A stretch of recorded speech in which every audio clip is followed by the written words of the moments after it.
तो घूमर मूवी की बात करूँ तो ये मूवी पहले तो सबसे पहले बेस्ड है एक ओलंपिक शूटर के ऊपर। वो Olympic shooter basically right handed होता है, बट बिकॉज उसके साथ कुछ एक एक्सीडेंट हो जाता है जिसकी वजह से वो लेफ्ट हैंडेड खेलता है या ओलंपिक शूटिंग करता है, और उसके बावजूद भी वो 2 मेडल लेकर आता है।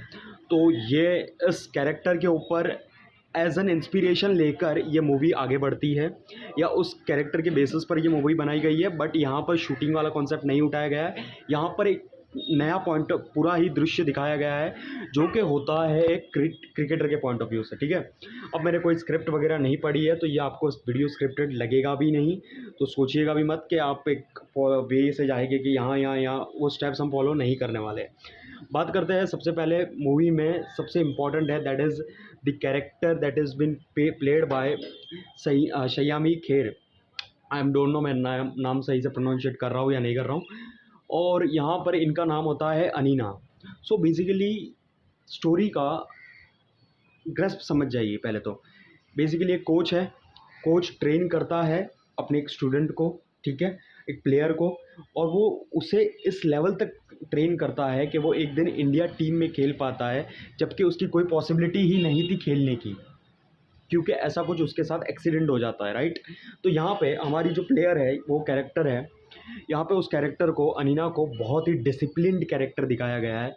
यानी कि आप देखोगे कि वो अपनी डाइट से लेके अपनी स्टडीज़ पे भी फिज़िक्स में इसलिए कंसंट्रेट कर रही होती है बिकॉज़ उसको अपनी क्रिकेट में वो इम्प्रूवमेंट लाना है, राइट। क्रिकेट की उसको साइंस समझनी है, राइट।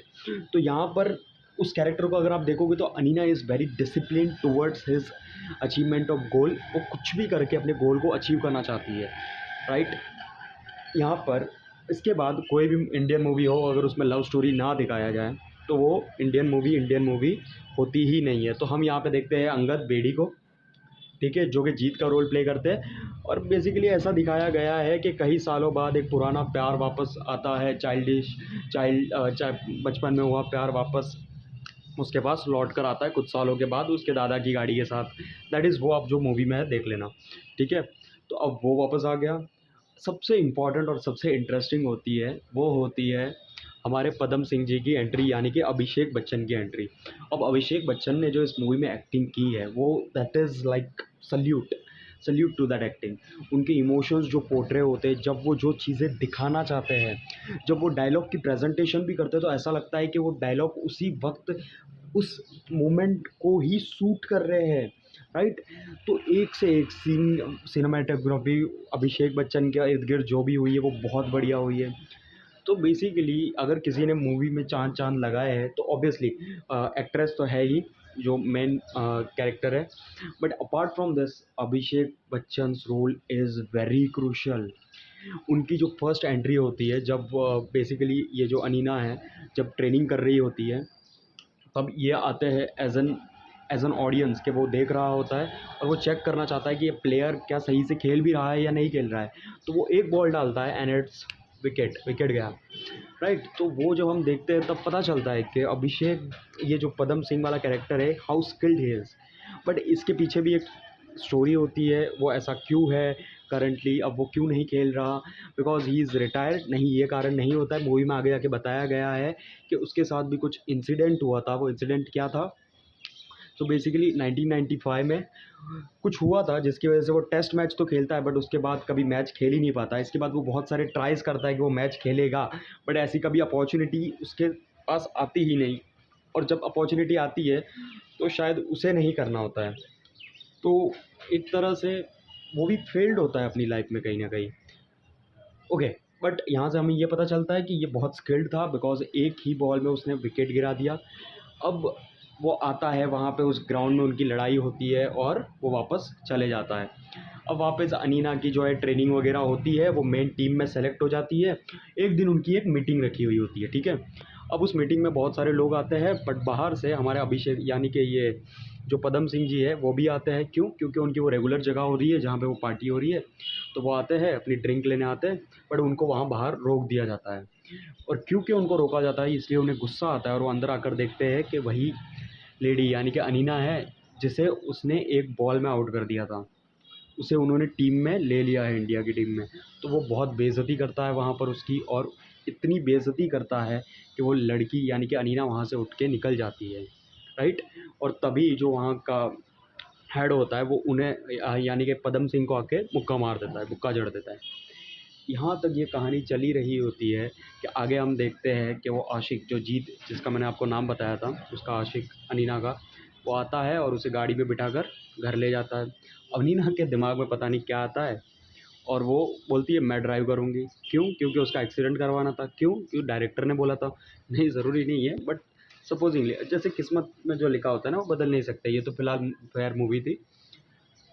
तो अब वो लोग जा रहे हैं और पीछे से कोई गाड़ी आती है। अनीना ने अपना हाथ बाहर निकाल रखा था और उसका हो जाता है एक्सीडेंट।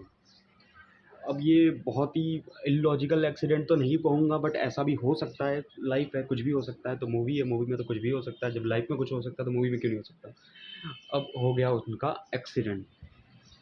अब समझने की कोशिश कीजिए, एक्सीडेंट हुआ है। अब इस एक्सीडेंट के पीछे एक बहुत इम्पॉर्टेंट, एक तरह से समझिए कि मिस्ट्री है या फिर एक राज है जो लास्ट में डिस्क्लोज होता है, यानी कि वो मूवी का मेन पॉइंट बनता है।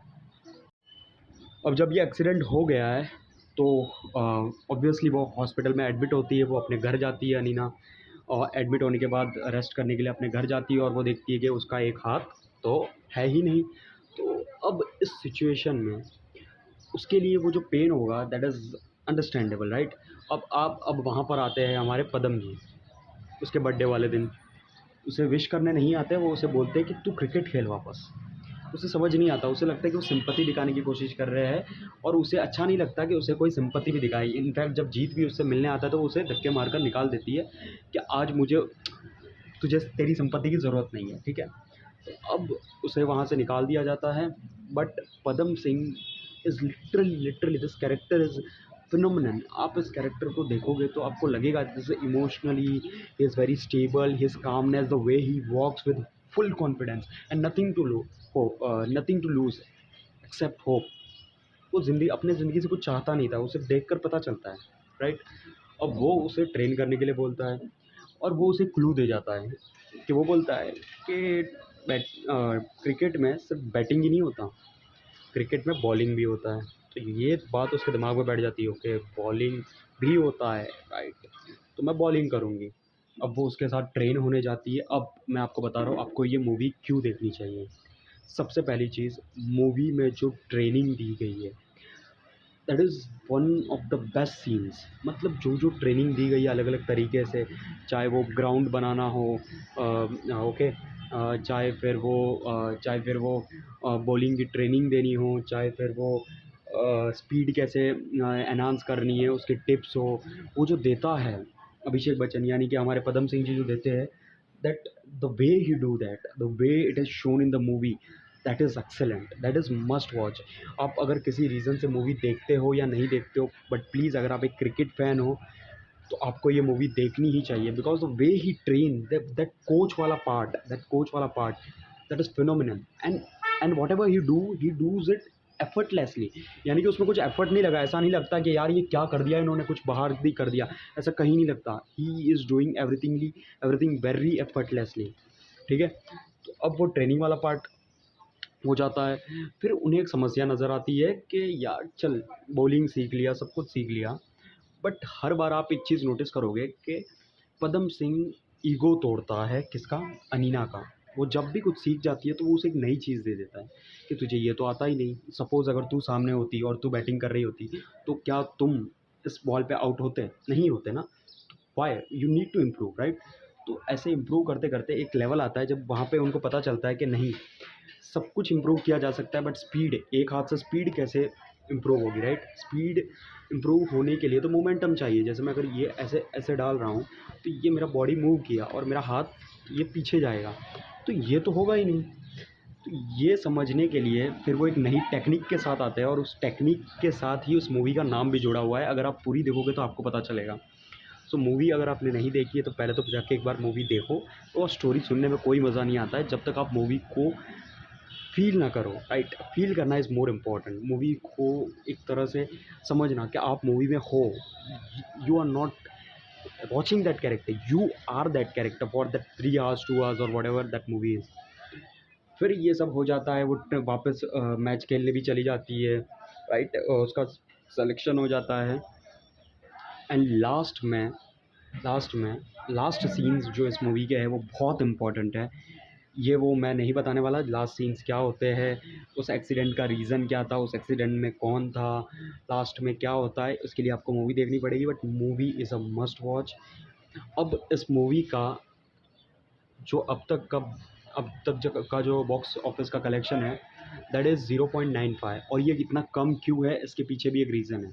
और इसके पीछे एक मेजर रीज़न ये है कि पता नहीं इंडियन ऑडियंस कैसी है या क्या है, मुझे नहीं समझ में आता। बट हम रियल जो कंटेंट होता है उसको कभी सपोर्ट ही नहीं करते, राइट। जैसे कि ये मूवी है, ये देखने लायक मूवी है। This lesson movie is full of like lessons, full of like inspiration, सब कुछ है इसमें। क्रिकेट से रिलेटेड स्पिन कैसे होती है बॉल, मतलब कुछ इतना डिटेल में नहीं बताया गया है, but you have something to learn from this movie. और बेस्ट इसमें अभिषेक बच्चन है। अभिषेक बच्चन मुझे लगता है अब तक के सबसे अंडररेटेड एक्टर है, जिन्हें कोई भाव नहीं देता इंडस्ट्री में, पता नहीं क्यों नहीं देता, बट देना चाहिए, राइट।